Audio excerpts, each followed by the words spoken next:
आम चीजें जो जाने वाले भगौड़े लोग थे या जिनको हम लोटे कहते हैं उनको वापस लाने की तैयारियां भी बाकी पार्टीज की तरफ से की जानी है। तो नून लीग इस वक्त बलूचिस्तान में मौजूद है। उनका जिस्मानी रिमांड आज लिया जाना था, तो उनके जिस्मानी रिमांड में 3 रोज का इजाफा कर दिया गया है। उन्हें फिर से जिस्मानी रिमांड पर जेल भेज दिया गया है। एक एजेंडा ये भी है कि पाकिस्तान क्रिकेट टीम की जानिब से जो बदतरीन कारकर्दगी दिखाई गई है उसकी वजूहात क्या रही हैं, और जो सिलेक्शन कमेटी थी उसको मुकम्मल तौर पर हटा दिया गया है। जी, मैं अब्दुल रज़ाक हूं। कल प्रेस कॉन्फ्रेंस के दौरान मुझसे कुछ ऐसी बात हुई।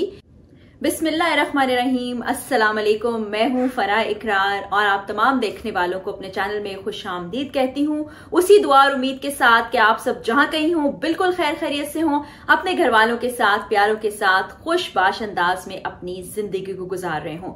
आज की वीडियो में मैंने बहुत से अहम मामलात पर आपसे गुफ्तगू करनी है, बहुत सी इंफॉर्मेशन आपसे शेयर करनी है। तो वीडियो का आगाज करने से पहले आप तमाम देखने वालों से मैं ये रिक्वेस्ट करना चाहूंगी कि आप इस वीडियो को लाइक कर लीजिएगा, चैनल को भी सब्सक्राइब कर लीजिएगा ताकि आइंदा आने वाली इंफॉर्मेशन भी आप तक पहुंचती रहे। तो आज की वीडियो में हम कुछ सियासी गहमा गहमी, सियासी गर्मा गर्मी की बात करेंगे। अदालतों में क्या कुछ हो रहा है उसके बारे में भी गुफ्तगू की जाएगी, क्योंकि वहां पर भी बड़ी तेजी दिखाई दे रही है। उसके साथ साथ ये भी बताएंगे कि पीसीबी में हो क्या रहा है। और एक और खबर आज मैं शामिल करने जा रही हूं, कुछ थोड़ी सी मुख्तलिफ खबर है कि क्रिकेटर अब्दुल रज़ाक, उन्होंने कल प्रेस कॉन्फ्रेंस में ऐसा क्या कहा कि आज उन्हें भारतीय फिल्म स्टार ऐश्वर्या राय से माफी मांगनी पड़ गई। तो जनाब वीडियो का आगाज करते हैं। सबसे पहले तो आपको एक खबर देना चाहूंगी पाकिस्तान तहरीके इंसाफ की सपोर्टर और वर्कर सनम जावेद के हवाले से, जो कि आपको मालूम है कि उनकी गिरफ्तारी अमल में आई थी, फिर दोबारा गिरफ्तारी अमल में आई, अभी भी वो जेल में ही मौजूद है। उनका जिस्मानी रिमांड आज लिया जाना था, तो उनके जिस्मानी रिमांड में 3 रोज का इजाफा कर दिया गया है। उन्हें फिर से जिस्मानी रिमांड पर जेल भेज दिया गया है। अब हम बात करेंगे कुछ पीपल्स पार्टी की और नून लीग की, और उसके बाद तस्करा करेंगे अब्दुल रज़ाक ने माफी क्यों मांगी ऐश्वर्या राय से और पीसीबी में हो क्या रहा है। तो जनाब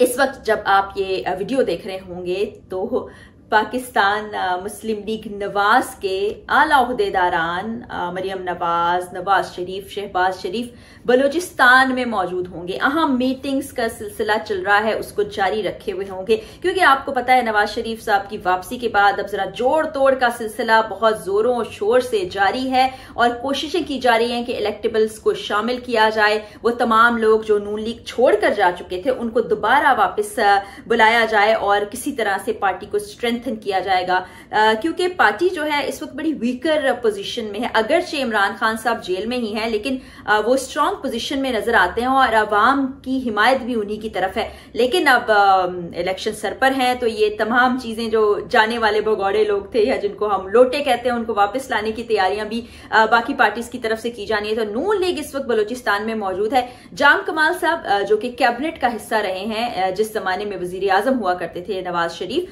तो उनको वापस ले आया गया। उन्होंने ऐलान भी किया है कि वो अपनी पार्टी छोड़ के, बाप पार्टी को छोड़ के वो शामिल हो गए हैं अब नून लीग में। और भी बहुत से लोगों को वहां से शामिल किया जाना है नून लीग में। अब ये देखते हैं कि वहां पर सूरत हाल बनती क्या है, क्योंकि इस वक्त कोई बहुत हौसला अफजा खबरें नहीं आ रही हैं। ऐसा कुछ सामने नहीं आ रहा है कि लोग जी बड़ा वेलकम कह रहे हों नवाज शरीफ को, मरियम नवाज और शहबाज शरीफ को वहां पर, और भागे भागे पार्टी में आ रहे हों, क्योंकि एक लंबा गैप है, लंबा अरसा है, सियासत कहां से कहां पहुंच गई है। लेकिन बड़ा सर जोड़ के बैठे हैं इस वक्त तमाम आला ओहदेदारान, और वो चाहते हैं कि बलूचिस्तान में भी स्ट्रेंथन किया जाए नून लीग को, उसके लिए कोशिशें हो रही हैं। दूसरी तरफ पाकिस्तान पीपल्स पार्टी के कुछ बदलते हुए रंग सामने आ रहे हैं, कुछ ऐसे पैंतरे बदले हैं जिनको देखने के बाद हम ये सोचने पर मजबूर हो गए हैं कि उन्होंने भी प्लानिंग अपनी काफी मजबूत कर रखी है। सिंध में जैसे कि हम जानते हैं, मैंने पिछले 2 इलेक्शंस कवर भी किए कि पीपल्स पार्टी को हराना एक बड़ा मुश्किल टास्क होता है, खासतौर पे अगर हम अंदरूनी सिंध की तरफ चले जाएं। तो हमने देखा कि बिलावल भुट्टो ने मिठी में जलसा भी किया, जहां पर पीपल्स पार्टी के दीगर रहनुमाओं ने भी गुफ्तगू की और उन्होंने कहा कि मैं किसी पर तनकीद नहीं करूंगा। बिलावल भुट्टो जरदारी ने कहा कि अगरचे मेरा मिनिस्टर के तौर पर टेन्योर बहुत कम रहा, लेकिन उस थोड़े से अरसे में मैंने जो कुछ डिलीवर किया मैं उस पर फख्र महसूस करता हूं। मैं उस कारकर्दगी पर बात करूंगा और अगले आने वाले इलेक्शन में भी हम बहुत मजबूत कैंडिडेट के तौर पर उतरेंगे और हमें बहुत कुछ करना है। और बड़े उन्होंने कॉन्फिडेंस का मुजाहरा किया है और बहुत से हलकों में ये बात भी हो रही है कि बिलावल भुट्टो जरदारी एक मंझे हुए सियासतदान बनकर सामने आ रहे हैं। उनका जो फ्यूचर है वो भी बड़ा ब्राइट नजर आ रहा है। तो ये तो इलेक्शंस जब आ जाएंगे, जब होंगे, तब देखेंगे कि क्या होता है। लेकिन इस वक्त दोनों तरफ से एक महाज जारी है। पाकिस्तान नून लीग हो, पीपल्स पार्टी हो या दीगर सियासी जमातें हो, वो जोड़ तोड़ का सिलसिला जारी रखे में इलेक्टेबल्स को अपने साथ लाने का, अपने साथ मिलाने का सिलसिला जारी है और दरवाजे खुले हुए हर सियासी पार्टी के। देखना है कि अब आगे क्या होता है। अहम खबर मैं आपको क्रिकेट के हवाले से देना चाहूंगी, क्योंकि हम तमाम लोग थोड़े से कारकर्दगी पाकिस्तानी क्रिकेट टीम के बाद से बदल हो गए हैं।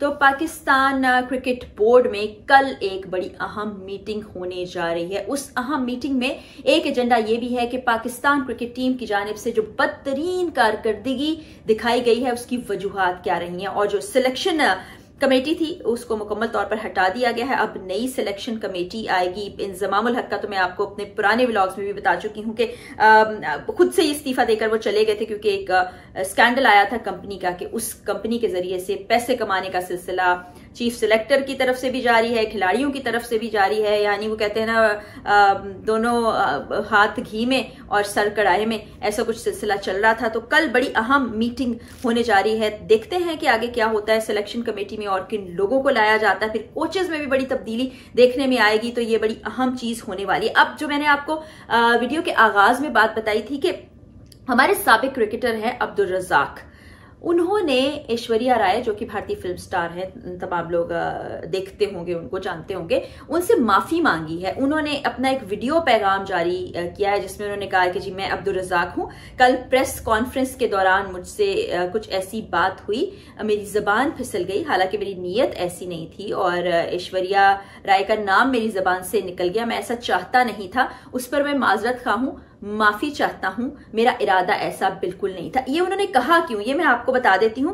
कल की प्रेस कॉन्फ्रेंस में वो क्रिकेट टीम की कारकर्दगी पर बात कर रहे थे, खिलाड़ियों के साथ कैसा बर्ताव होना चाहिए, उनकी ट्रेनिंग कैसे होनी चाहिए, उस सिलसिले में गुफ्तगू कर रहे थे। और तो उन्होंने एक जुमला ये कहा कि अगर आपकी नीयत ये हो कि आप ऐश्वर्या राय से शादी करेंगे और फिर आप ये सोचें कि उनसे आपके नेक शरीफ बच्चे पैदा होंगे तो ऐसा नामुमकिन होगा। तो ये एक ऐसा कमेंट था जिसके बाद लोगों को बहुत बुरा महसूस हुआ, बहुत ज्यादा लोगों ने क्रिटिसिज्म किया, सोशल मीडिया भरा पड़ा था। अब्दुल रज़ाक के लिए सख्त सुस्त उनको कहा, अल्फाज ऐसे इस्तेमाल किए कि उनको ऐसा नहीं कहना चाहिए था। एक खातून के बारे में इस तरह के रिमार्क्स देना उनको जेब नहीं देता।